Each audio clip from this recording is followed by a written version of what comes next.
සෙලිසිව YouTube channel එකත් එක්ක. ඉතින් මේ දවස්වල ගොඩක් වර්ෂාව තියෙනවානේ. අවුව නැහැ.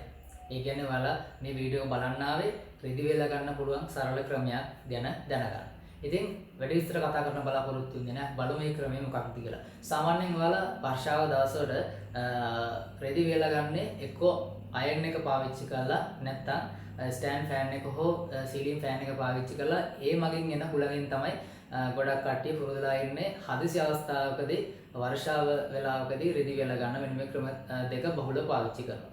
ඉතින් මම දැන් මේ වීඩියෝ රූප රාමු වල පෙන්වන ක්‍රමය පාවිච්චි කරලා ඔයාලටත් පුළුවන් කිසිම ප්‍රශ්නයක් නැතුව උදේ වෙනකොට ඇඳුමක් දෙකක් වේලා ගන්න. මොකද ඔයාලා රාත්‍රියට හොදපු ඇඳුමක් ඔයාලට ඊට පස්සේ දවසේ උදේ අනිවාර්යයෙන්ම ඇඳගෙන යන්න අවශ්‍යතාවය තියෙනවා. ඒ කියන්නේ ඔයාලට ඒ ඇඳුම අනිවාර්යෙන් එදාට ඇඳගෙන යන්න ඕනේ. ඒ කියන්නේ හෙට උදේට ඇඳගෙන යන්න ඕනේ.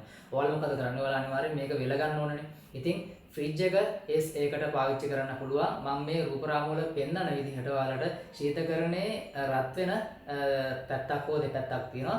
ඉතින් ඒ ශීතකරණයේ රත් වෙන පැත්තට තියලා ස්පර්ශ වෙන විදිහට තියලා මේ විදිහට හැංගර් එකක් පාවිච්චි කරලා මේ විදිහට ක්ලිප් එකක් පාවිච්චි කරලා පුළුවන් ඒ ඇඳුම වේලා ගන්න. ඒ කියන්නේ උදේ වෙනකොට අනිවාර්යයෙන්ම 80ක් විතර ඒ ඇඳුම වෙලිලා තියෙනවා. මොකද මම මේක අත්හදා බලපු දෙයක්, මම පාවිච්චි කරපු දෙයක්. ඔයාලටත් මේක කියලා දෙන්න ඕනේ හොඳට. මොකද මේ දවස්වල වර්ෂාව තියෙන හින්දා මේක කරලා බලන්න. අනිවාර්යයෙන්ම අදහස් අපිට කමෙන්ට් එකක් විදිහට ඉදිරිපත් කරන්න.